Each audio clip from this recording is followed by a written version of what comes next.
안녕하세요. 절대갑TV의 명품 PD 한PD입니다. 안녕하세요. 절대갑TV의 명품 PD 한PD입니다. 자, 오늘도 서울 아파트 중심으로 이야기를 좀 해보겠습니다. 자, 먼저 이재명 더불어민주당 대표가 공약을 발표했죠. 자, 이것부터 이야기를 좀, 정치 얘기는 아니에요. 공약에 관한 여러 가지 문제점에 대해서 이야기하는 거예요. 앞으로도 이런 공약에 관한 건 우리가 검증을 해야 돼요. 여든 야든 이제 후보가 나오면 공약들을 발표하면 우리가 철저하게 검증을 해야 돼요. 대통령 공약이라는 게 다 이루어지는 것도 아니고, 그죠? 다 일단 포장되어 있는 거잖아요. 그 실속을 파악할 필요가 있죠. 자, 얼마 전에 해양수산부를 부산 이전하겠다 공약을 발표했죠. 절대 정치 얘기 아니에요. 지역균형 발전에 관한 이야기예요. 자, 인천 항만업계가 반발했다. 바로 나왔어요. 여러분들. 자, 발표한 지 이틀 만에 반발이 나왔어요. 보통 그러진 않거든요. 자, 어디서 나왔나 보세요. 인천 항만업계예요. 수도권이죠. 수도권. 자, 그리고 어디서 나왔어요? 항만업계에서 나왔어요.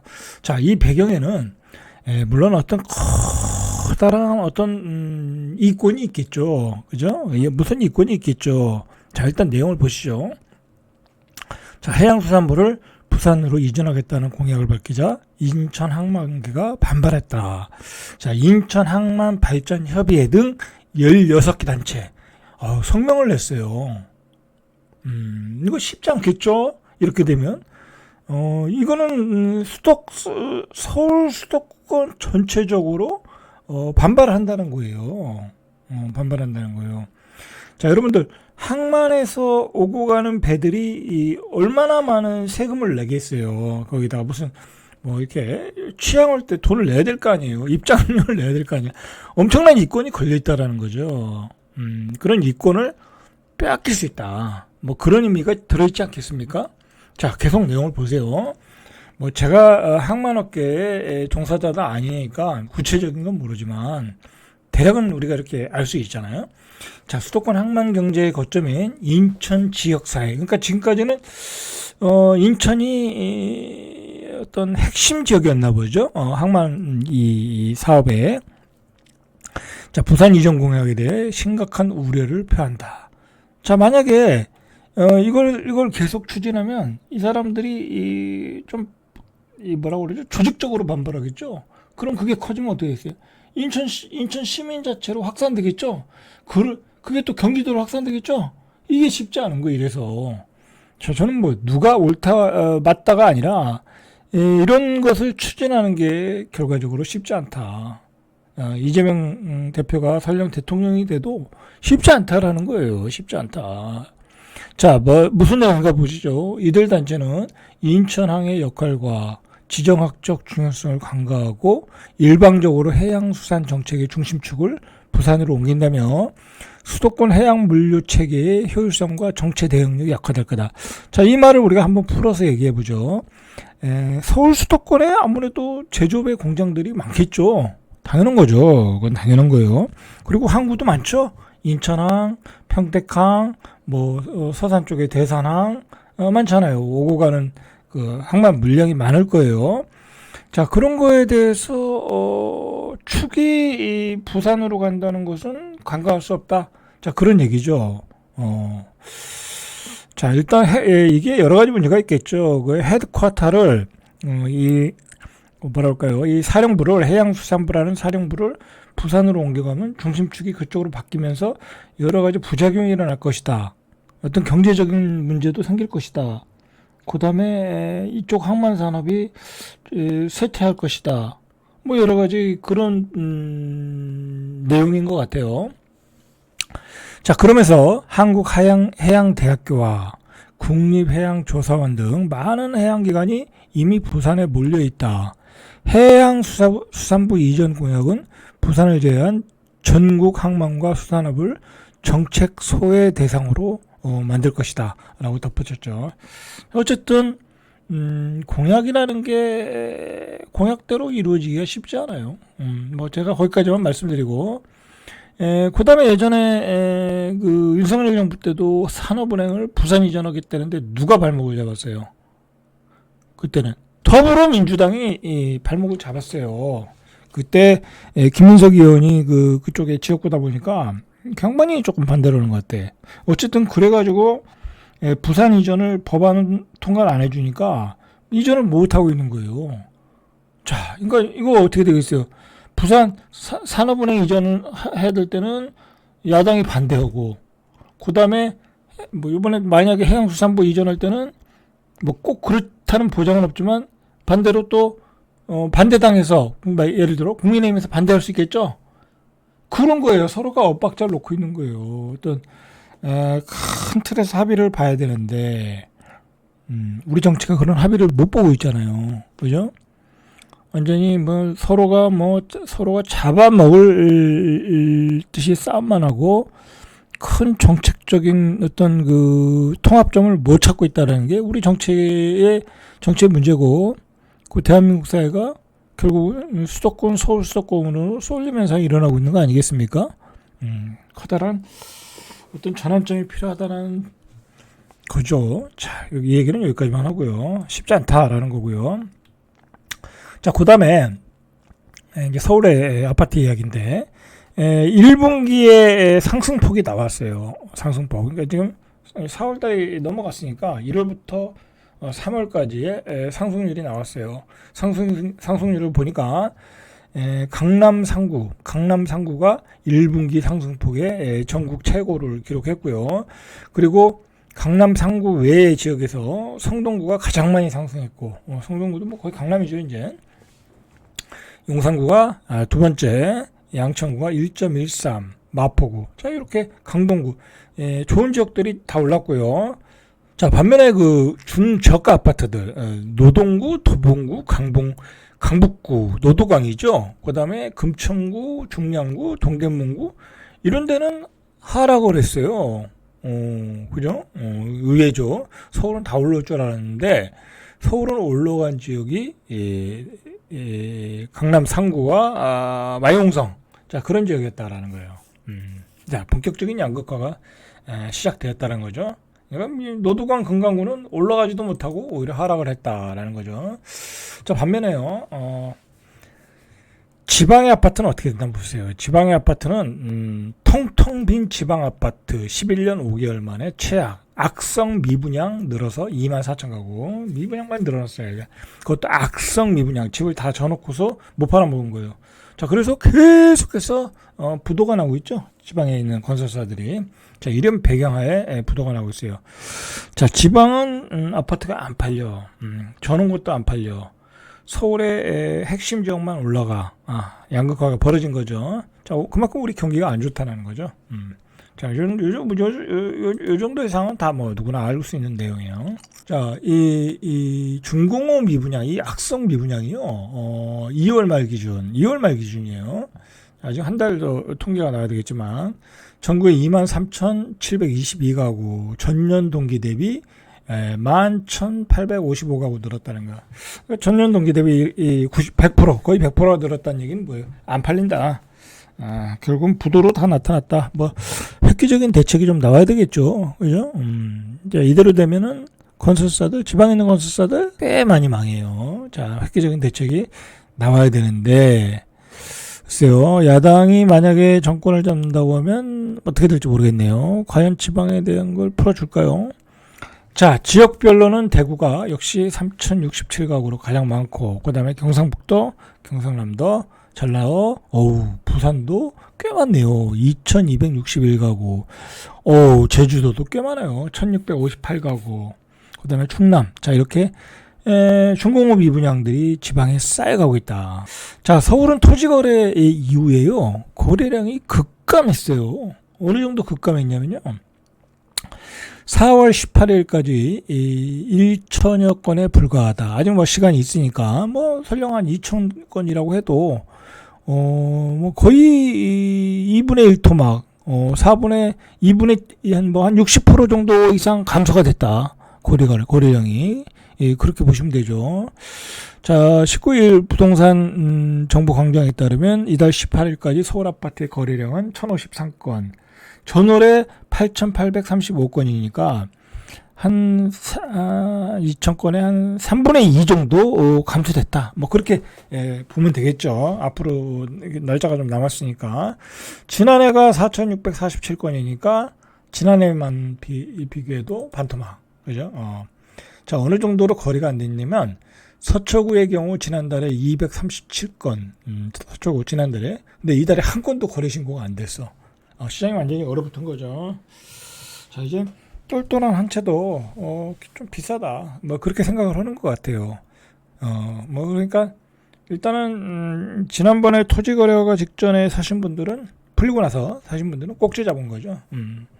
자, 강남 상구도 3월에 728건에서 7건. 엄청 줄었어요. 자, 성파구 거래 많았죠? 658건 지난달에. 이번 달엔 8건. 용산구는 1건.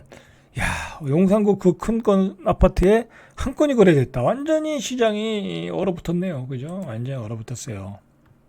자, 그 외 지역도 심각하다. 자, 주택수가 많은 노원구도 3월에 557건에서 81건. 자, 이건 중저가 아파트인데도 거래가 많이 줄었네요. 자, 성동구도 601건에서 56건 많이 줄었죠. 자, 이렇게 거래량이 줄고 있다라는 거죠. 거래량이 줄면 매물이 쌓여야 되는 게 정상이잖아요. 그런데 매물이 안 쌓여요. 오히려 매물이 줄고 있어요. 매물이 18일 기준에 한 달 전에 비교해 보니까 4.4% 줄었어요. 올해 초와 비교해도 한 2% 줄었어요. 싸게는 안 팔겠다. 뭐 서울은 기다리면 올라가지 않겠냐? 그렇게 판단하는 거죠. 자, 여러분 제가 계속 걱정하는 건 뭐냐면 갈수록 연말로 갈수록 금리는 떨어진다. 지금 전문가들도 다 그 얘기하거든요. 2%대 금리로 떨어진다. 자, 그러면은 시장이 한번 또 출렁할 수 있거든요. 특히 서울에 있는 아파트는 뭐 지방은 좀 그렇다 치더라도 자, 여러분들 서울 수도권은 좀 그 무주택자다, 내 집을 마련하시는 분들은 좀 고려를 해야 되지 않나, 뭐 그런 생각이 들어요. 금리가 떨어지면 또 시장이 한번 출렁거릴 수 있어요. 또 정권이 바뀌고 뭐 그러면서. 자, 전국에서 작년에 제일 많이 올랐던 지역이 이 과천이에요. 요 얘기는 따로 이야기해야 될 거예요. 과천에 대해서는 좀 할 얘기가 많아요. 그리고 과천이 많이 올랐다. 지방은 세종이 반등을 시작했고요. 세종이 이제 반등을 시작한 거예요. 이제 밑바닥에서 거래가 된 것뿐이에요. 뭐 세종이 급등하고 그런 거 없어요. 그냥 예전에 안 팔리던 아파트가 다 팔린 거야. 그러니까 사고 싶은 분들은 지금 사야 되는 게 맞는 거예요. 아직도 저렴한 가격이 있다고 하면. 그렇다. 자, 여러분들 요즘 예를 들어 강남 밑에 바로 밑에 있는 아파트들 있잖아요. 한남동 사실 강남급인데, 성동구, 그다음에 마용성 이런 지역의 아파트 가격이, 과천 이런 지역의 아파트 가격이 계속 오르고 있어요. 서울의 문제점이에요, 지금 이게. 계속 오르고 있어요, 여러분들. 강남구에 있는 아파트가 계속 오르는 건, 반포 레미안, 거의 50억대든 70억대든, 그거는 사실 돈 많은 사람들이 머니게임이니까, 우리가 알 바 아니고, 그런데 중산층들이 살 수 있는 아파트, 옥수동에 있는 아파트는 중산층들이 살 수 있는 아파트잖아요. 근데 이런 아파트가 계속 오른다는 거는, 이제 벽을 치는 거예요. 이제 허들이 생기는 거예요. 이제 진입이 안 되는 거예요. 이렇게 오르다가는. 거기에 서울 아파트 심각성이 여러분 들어가 있는 거예요. 그걸 아셔야 돼. 과천 편에서 제가 따로 이야기하겠지만, 과천도 너무 많이 올랐고요. 그런 좀 이렇게 강남 밑에 급대 아파트들, 그런 아파트들이 지금 너무 많이 오르고 있어요. 자, 그러면 그런 아파트와 유사한 입지에 있는 아파트의 가격들이 어떻게 됐어요? 또 오르겠죠. 그게 문제라는 거예요. 그런 데가 어디예요? 이 옥수동, 금호동 이런 지역에 준하는 지역이 어디예요? 바로 흑석동, 그다음에 노량진. 점점 범위가 확장이 되는 것 같더라고요. 노량진 같은 데는 지금 나오는 얘기가 분양가가 18억이라는 거 아니에요. 84가 18억이면 이 아파트에 비해서는 싸죠. 응? 싼 건 아닌데. 근데 어쨌든 18억에 나와도 다 완판이다 라는 게 서울 아파트 현실이다 라는 거죠. 자, 이 성동구 금호동의 레미안 하이리버 84 지난달 16일 84네요. 11층이 16억 6,500 거래됐고요. 같은 앞서 3일 같은 평형이 16억 3천 계속 오르고 있다는 거죠. 이건 조금 연차가 된 것 같아요. 자, 그 다음에 여러분들 옥수동 레미안 리버젠 84 이거는 여기 조금 연차가 조금 신축급이거든요. 아주 신축은 아니고요. 지난달 12일에 20억 7천만 원에 거래됐다는 거야. 20억이에요 이제. 지난 1월에 23일에 19. 여러분 이 옥수동, 흑석동, 그 다음에 마포, 그 다음에 노량진, 뭐 용산, 자, 우리가 다 살 수 있는 지역이거든요. 웬만한 중산층이면 조금 자산이 있는 사람들. 그런데 이런 지역이 예전에 뭐 10억 하던 게 9억, 8억, 10억 하던 게 이제 20억이 돼버린 거예요. 너무 많이 올랐다. 너무 많이 올랐다. 2달 반새 1억 7천이 올랐다. 그럼 이거 연말에 또 오르면 어떻게 되겠어요? 22억, 23억, 25억이 되겠죠? 아, 걱정이에요, 정말. 문제는 이렇게 되면 그 지역 주변의 분양가도 오른다라는 게 문제죠. 자, 서울의 문제가 이거예요. 여러분, 서울의 집값이 왜 올라가는지를 우리가 좀 알아야 돼. 왜 올라가는지. 그리고 그것의 부작용을 우리가 좀 알아야 돼. 이게 이렇게 이런 B급 지역 이런 지역에서 계속 오르다 보면요. 주변에 분양가도 오르고 나중에는 노도강, 금강구까지 올라갈 수 있어요. 개미역이라고 그러죠. 뭐 그게 안 일어날이라는 보장이 없어요. 수도권까지는 제가 모르겠는데 수도권은 공급 물량을 메꿀 수가 있잖아요. 가격이 오르면 거기다 신도시 하나 줘서 분양을 하면 돼. 수도권은 카바가 되는데 이런 서울의 지역들은 그게 안 되잖아요. 저는 개인적으로 서울의 그 반포, 압구정동 그런 데가 올라가는 것보다 이런 B급 지역 노량진, 용산, 뭐 옥수동, 마용성 이런 지역이 올라가는 게 흑석동 이런 지역이 올라가는 것에 대한 부작용이 더 크다. 이런 지역도 올라간다는 얘기는요. 또 무리해서 빚을 내서 사고 있다라는 얘기예요. 20억 7천에 사는데 20억 7천을 들고 오겠습니까? 이 지역에 사는 사람이 6억 7억 10억 대출받아 사고 있다라는 얘기예요. 그렇게 대출받으면 평생 갚아나가야 되는 거잖아요. 그럼 얼마나 생활이 힘들겠어요. 자, 그런 현상을 지금 가격이 보여주고 있다라는 거죠. 자, 이렇게 심각해지고 있어요. 자, 문제는 금리예요, 여러분들. 연말에 이 금리가 또 내린다는 거예요. 그래서 이 전문가들도요, 이 금리에 대해서 우려를 하고 있는 거예요. 이 부동산 전문가 이 박합수 교수라는 사람이 있어요. 이 양반 맨날 오른다고 말하는 사람인데 금리가 어떻게 되느냐에 따라 집값 방향은 물론 진폭까지 결정될 가능성이 있다. 금리를 주목하고 있는 거예요, 이 사람도. 그러니까 금리가 내리면 집값이 올라간다는 얘기예요. 자, 박원갑 위원, 이 사람은 유명한 사람이죠. 시장 금리가 이미 내려와 있고 돈이 더 풀릴지는 불확실한 상황이라면서도 이 사람은 좀 애둘러 얘기하는 편이거든요. 지금으로서는 경기와 금리 방향이 중요하다. 아까 금리가 내리면 집값이 또 요동칠 수 있다. 그런 얘기를 하고 있어요. 여러분들 지금 예금 금리가 2점 몇 프로예요. 내가 은행에다 적으면 새마을금고 가면 3%대 있는데 일반적으로 은행 가면 2.89예요. 근데 올해 말까지 지금 3번 정도 금리를 내린다고 그러잖아요. 그러면 2점 초반대야. 우리가 기준금리가. 그러면요, 우리가 은행에 넣어놓고 예금금리를 받을 수 있는 게 1.8 뭐 그렇게밖에 안 돼요. 1.5.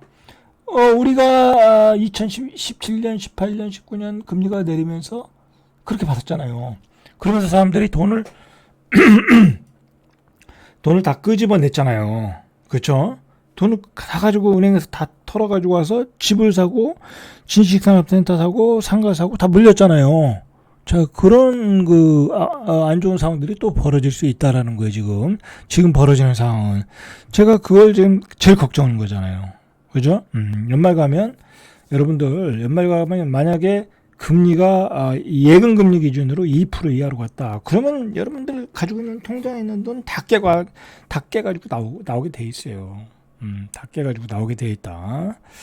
자, 그렇게 되면 여러 가지 또 불편한 일들이 벌어진다. 그렇죠? 자, 그런 상황에 여러분들이 좀 대비를 하실 필요가 있겠죠. 자, 지금은 주담대가 한 4.2% 되거든요. 자, 그렇게 되면 주담대도 어떻게 되겠어요? 2.5에서 7 돼버려요. 3% 이하가 돼. 그럼 한 2.7이라고 그럴게요. 그럼 2.7이면 사람들이 어떻게 생각하겠어요? 집을 사자 하고 달려들 가능성이 높다. 자, 그렇게 보시면 되겠죠. 자, 이상 절대값TV의 명품 PD 한 PD였습니다.